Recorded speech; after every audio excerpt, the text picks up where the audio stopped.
Hello, and welcome to The Artist Pivot, a weekly conversation with artists about their current pivot, past pivots, and every pivot in between. I am your host, Ayana Major-Bay, an actress who wants to educate, empower, and celebrate artists so they have no option but to thrive. On this episode, I am joined by singer and actress Yvette Monique Clark. She was born and raised in Brooklyn, New York, and started her career a little later in life.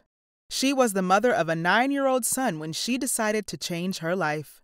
With no formal training, some talent, faith, and determination, she set out to follow her dreams. After many survival jobs, singing in clubs around Manhattan, and dabbling in a couple of gospel plays, a little birdie told her about an audition for the non-equity tour of HAIRSPRAY. She booked it, and shall we say the rest is history. She has been fortunate to have worked in film and television, on stages regionally, nationally, and internationally. Some of her most notable stage shows are Gun and Powder, Ain't Misbehavin', SMOKEY JOE'S CAFE, The Wiz, HAIRSPRAY, and Orange is the New Black. We discuss how her biggest pivot was making the decision to become an artist, how her cabaret Diva of the Demic is helping her hold on to her passion in this time, and that true change will come to our industry when representation is across the board, not just on stage or in front of the camera, but in technical crews too. Here's our conversation. Miss Yvette Monique Clark is on the microphone, y'all. Hi, Yvette. Hey, girl, hey. Hi. I miss your laugh so much. Everybody says that. My laugh gets me in trouble all the time.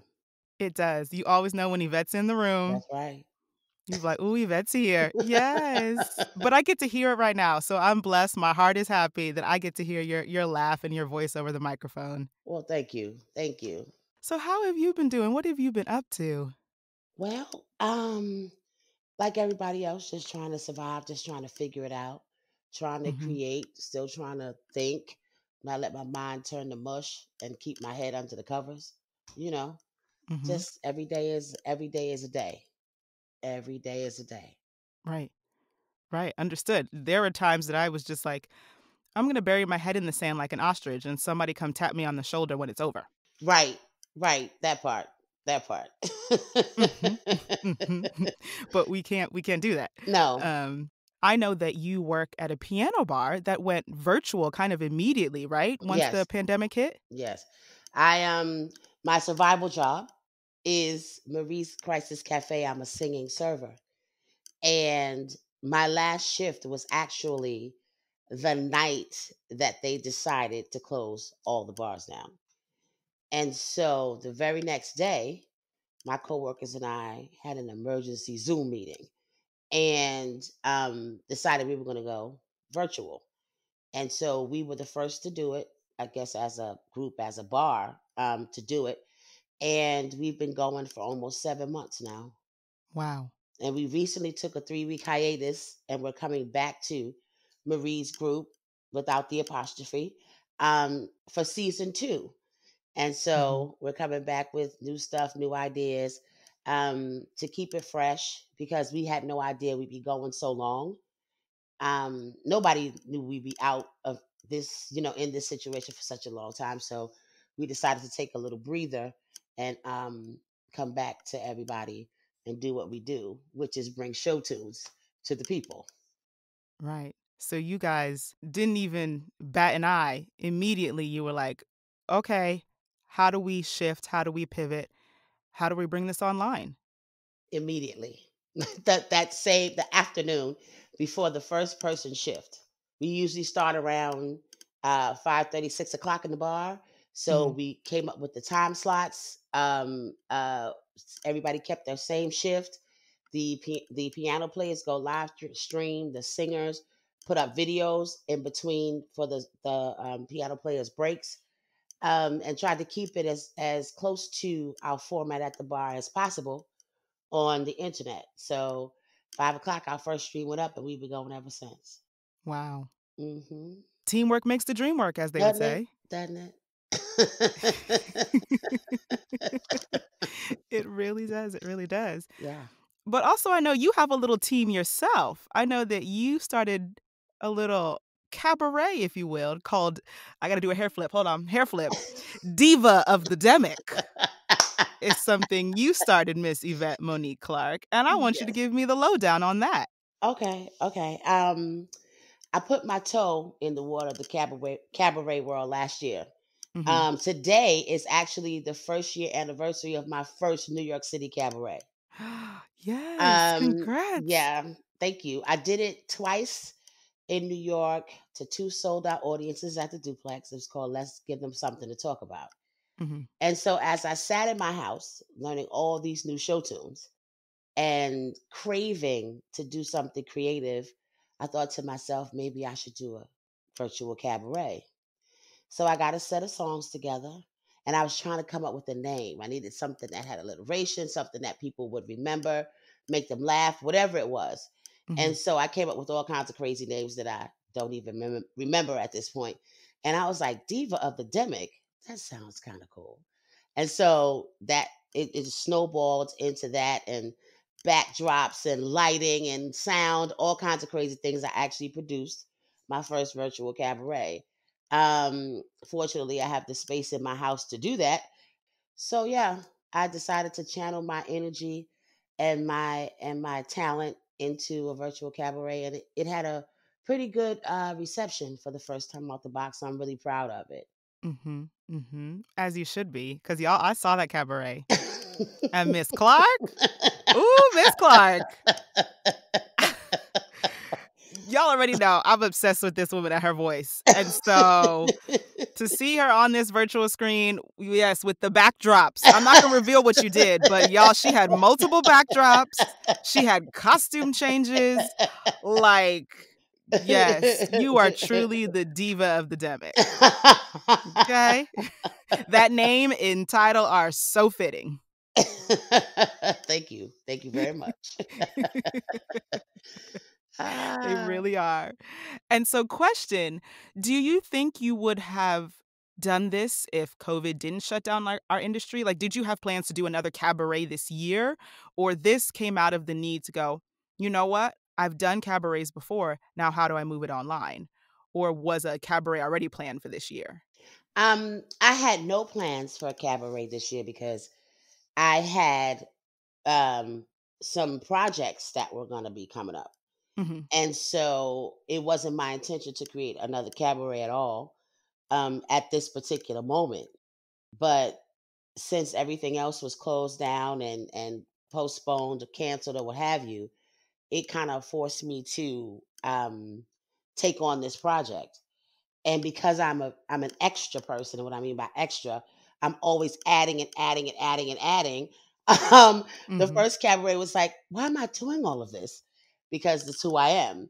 And so the second one is probably going to be even worse. And by worse, I mean better. But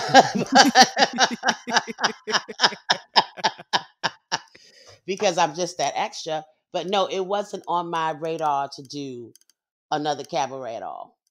Not at all. Okay. Okay. Gotcha. So the quarantine really did bring through the diva of the Demic. Yes, yes. This is totally the fault of the pandemic. Thank you, pandemic. This is the one thing I thank you for is the diva of the Demic. Is there a time before this that you have had to pivot, and reevaluate the situation you were in, whether it was personal or, particularly in your career? Was there a time that you were like, yeah, I have to pivot now and do something or else this is not going to turn out well? Yeah. Actually, how I got started performing was a pivot in my life. Hmm. Um, I was not groomed to be a performer coming up. Um, and I had a child at 24, and so I'm a mom. I'm working, doing X, Y, and Z. And I remember exactly. I was 33 years old. I'm proud to say that I'm 50 and I am fabulous. Yes, she And is.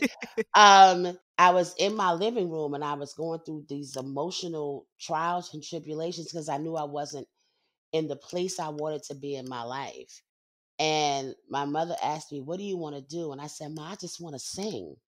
Right. And she Hmm. was just like, "Well, let's give it a shot." And I jumped in with both feet and here I am today. And that was a definite pivot in my life. I went from the corporate world to being a performer in like a day. And so then I had to learn all of the things that it took to be a performer.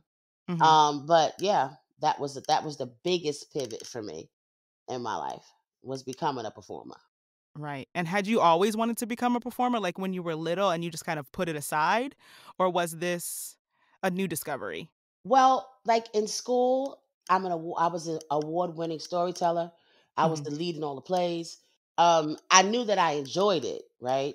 But parents have a different path for you sometimes Hmm. and want you to be something more quote unquote sensible.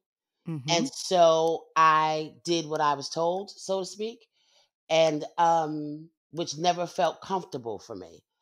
And when I just wanted to sing, I didn't know it would take me into all of the places it's taken me into. I've done some Shakespeare now. I've done straight plays.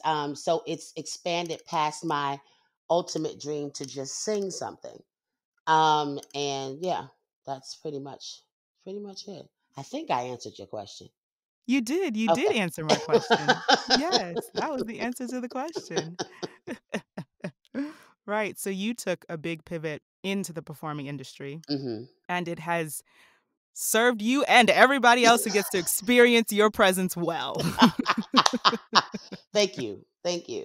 Thank you. Yes. And so, what do you miss about the industry? I know we're all kind of, well, some of us are still quarantining like we should be. Right. What do you miss?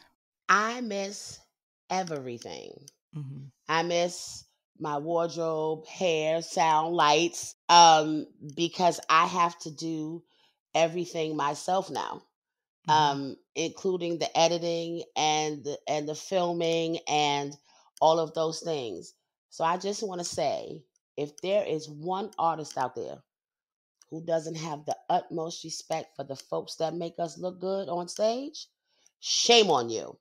Shame Mm. on you, because all you have to do is stand on that stage and everybody else around you makes it work. And so, yes, please respect all your tech. That's what I'm saying right now. For 2020, respect your tech. That's Amen. where I'm at. That's where I'm at. That's a new T-shirt, Yvette. Yes, respect your tech. 2020. Respect your tech, or just respect your tech. Yes, respect your tech. Right. Yes. Yes. Which I Ooh. always have. Yes, me too. Me too. But you know, some people Mm-hmm. don't. You Mm-hmm. know, they are just as big a part of the magic as we are. So just maintain that. Just Right. maintain that thought. Yeah. Well, sometimes I think even a bigger part of the magic. Like, Yeah. all we really have to do is, of course, once we go through rehearsal, all we Right. have to do is show up. Yes. Yes. And not to negate how difficult our work can be sometimes, Exactly. but it ultimately, yeah, we're on the rung of a ladder, Mm-hmm. right? And Mm-hmm. everybody is a step up to the top of that. And Mm-hmm. so don't forget that there are so many other people involved in your process. And it's just that Yes. simple. Yes, Just that it simple. is. It really is. Yep. It is. So all my techs out there, shout out to y'all. Shout out IIT. Yes. Yes. Yes. So I have another question for you then. Do Yeah. you think the skills that you've been learning during this quarantine you would have ever learned in terms of like the video editing and the sound and lighting and all of these things? Do you think you would have intentionally go, okay, I probably should learn some of this? Heck Or it's because of no. the quarantine? Right. Heck no. I have learned to green screen on iMovie. I have learned how to overlay. I have learned, I created my own website. Um, no, I would not have done any of these things. It's insane how much I've taught myself how to do. Hmm. E-commerce on a website. I mean, it's insane. And I'm just super excited about all of the information that I've learned. My head is so full of information. It is crazy. But yeah, it's a blessing. It's a blessing. Right. It is a blessing. Right. It is. It is a blessing. Go, oh, all of these things that I am learning. And like you said, it's going to make me appreciate my text even more than I did, because I'm like, I can't wait to hand this back over to you. Yes, I'm like, please do that. Please do that for me. Thank you. Because I do not want to do that. So please do that for me. I appreciate you, all of you. Yes, I do. So yeah. It's been awesome, but it's also like, what? What? Yeah. Mm-hmm. Yeah. Mm-hmm. Yeah, that makes sense. That makes sense. Hmm. And so, how would you say that you are keeping yourself going through this time? So I know you have the virtual piano bar and you have Diva of the Demic, but I know there are definitely days that you probably have this like, I'm just going to sit here on this couch and I'm not going to do anything. So what would you say to artists who are just sitting on the couch, or just even, we've been in this for a while, but just starting to be like, okay, I want to create again. I'm feeling good enough to create again. What would be your advice to continue going in this time? Don't be so hard on yourself because you didn't start doing something possibly in the beginning, Hmm. or you started something in the beginning and you haven't finished it because you've had all this time. This time that's been given to us is not a gift, right? It's something that's happened to us, not happened for us. And Mm, so you just need to breathe and forgive yourself when you're not productive today, or not productive for a week, or not even productive for a month. But just try to hold on to the passion of whatever got you into this. Like for me, it's the first time I ever got on a real stage and opened my mouth. And I remember that feeling. I remember that rush. I remember my adrenaline exploding throughout my entire body. And that sometimes gets me going. It may be a number of things that get you inspired, but don't be too hard on yourself when you're not having those productive days. Just hold on to your passion and breathe. That's pretty much all I got for you. well, that was beautifully said. Hold on to your passion and breathe. Hmm. And it's hard. It is hard right now. Yeah. Hold on to my passion, but my passion is on a stage and I can't be within 6 feet of people. Right. And like, what are you talking about? Hold on to my passion. Hold on. It's not even about being on the stage. It's Mm-hmm. about, why did you start this? Hmm. What inside of you made you want to be an artist, right? Because even before we got to hit the stage, we did the free shows where we didn't make any money. Mm-hmm. You had to have your own wardrobe and your own everything and sell tickets. We've all been there. But that wasn't the reason. The reason was something in you made you want to share your gift. So Mm-hmm. that's the passion I'm talking about. I love being on stage, but why did I want to be on stage? Because I felt I had to share something, and what was that something? So hold on to that in this time. And that's pretty much all we got, because we can't do any of those things. So a lot of artists have become so creative with Zoom, play readings. And there are other people who I've seen have done virtual cabarets, and just um, trying to stay focused on what you love to do, because this is a really hard time and everybody needs the arts. Whether you're an artist or not, everybody needs some type of art in your life, whether it's Netflix Mm-hmm. or Broadway HD, but you need some kind of art in your life. And that's a great point, Yvette, that most people don't realize they have art in their life every day when they watch Netflix or Hulu or Disney Hmm. Plus. Hmm. That's all art, y'all. Yes, that's all art. you know yeah. Yeah. So when we do come back, what do you hope the industry has learned? And also about yourself, what do you hope that you've learned? And broadly, how do you hope the industry has improved and learned from its mistakes in the past? Okay, well, the pandemic was compounded on by the racial injustice Mm-hmm. that we had going on simultaneously. And I think it called to light a lot of issues that our industry may or may not have been paying attention to prior to these current events. Um, I always have this thing that I say. It's not that I want to be seen in a room. I want to be seen as a human, as an artist, right? It's not just about me getting an appointment to go into the room. I want you, when you sit at the table and create these things, that you don't put Caucasian as the character description straight down the list like a party line ballot, Mm-hmm. because the world is diverse. And so some shows, of course, have to be specifically cast specific ways, right? Mm-hmm. But for the majority of shows, I don't understand why we are not even a thought in your process, and why it just can't be any ethnicity, but it's always Caucasian or any ethnicity. It's like it's the standard by which we have to go by. And that might not be intentional, but that is what has always happened. And so, what I'm hoping that the industry learns, with all the community activism that our artists, our BIPOC artists are involved in, engaged in, and making noise with, is that we just want to be seen. You let us take care of the rest. I'm not asking you to do me a favor. I'm just simply saying, see me, and I'll take care of the rest. And that's what I hope they learn. That we're not an afterthought or no thought at all. Just see who we are, and you let us take care of the rest. Mm-hmm. That's that's how I'm hoping that they'll see us now. Just see us. Yeah. Right. Right. I hope that made That's sense.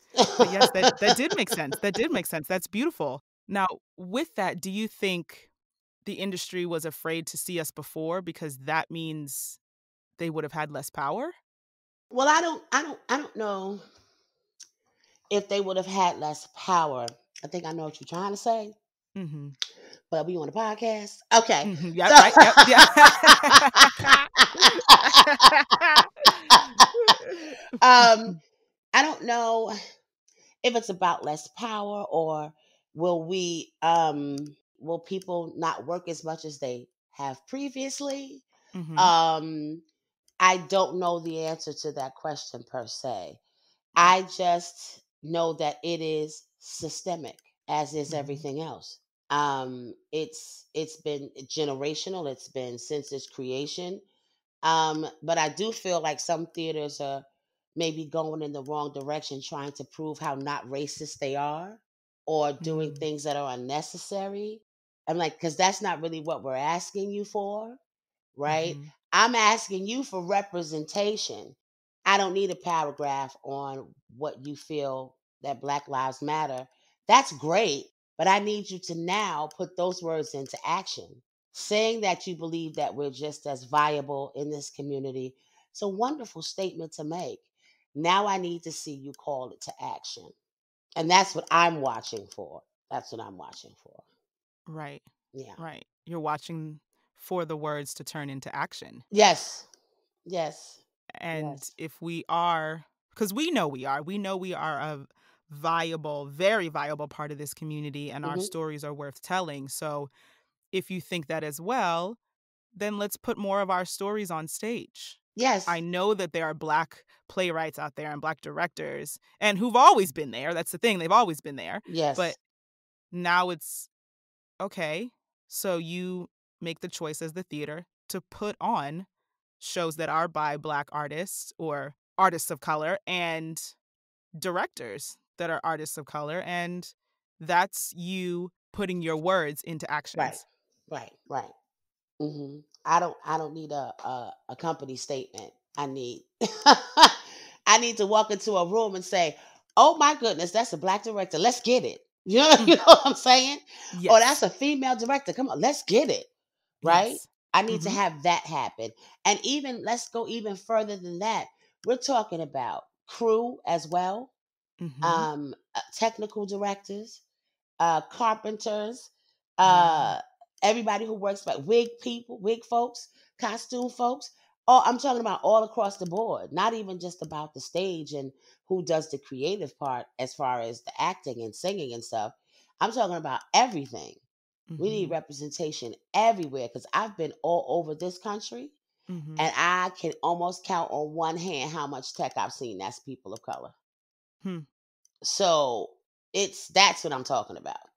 Equity everywhere, and you can't say, and what makes me so upset sometimes is, you know what I'm saying, when they cast like In the Heights and they're saying we couldn't find enough Latinx. I was like, boo kitty, where have you been looking? Okay. Like, so your answer to that is to whitewash it instead of not doing it at all. Mm-hmm. See, those are the things that make my skin fall off of my body. I'm like, I could give you 5 people right now. Listen, I can go through my Facebook and my Instagram and the contacts in my phone. You can cast the whole show. Okay, so where are you looking?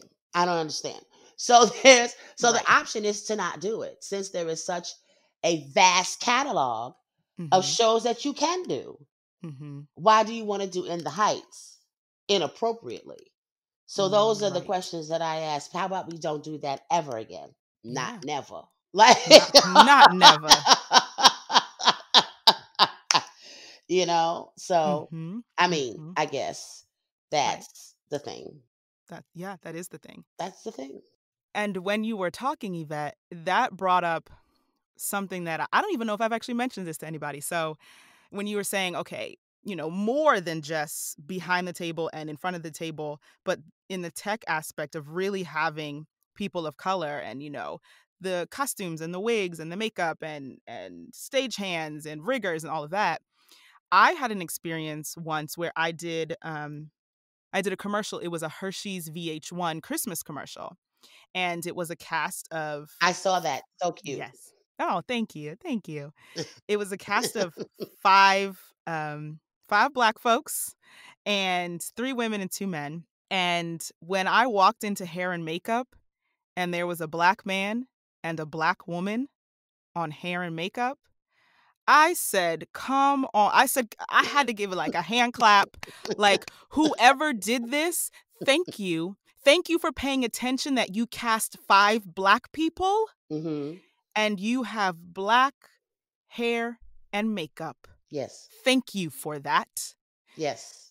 Thank you, because they know what my hair does. Yes. They know what my skin does. They actually match my foundation to my skin color, because unfortunately, if I've had this situation where it has been a white woman or white man, and let me say this again, not all at all, because there are some amazing hair and makeup, white hair and makeup people that I've had. So let me just like clarify that right now. But I have also had some who didn't know how to match my foundation. I've had some who were like, oh, I'll put this in your hair. No, you're not. Or can you make your hair flatter? Can you make your hair flatter to fit under the wig?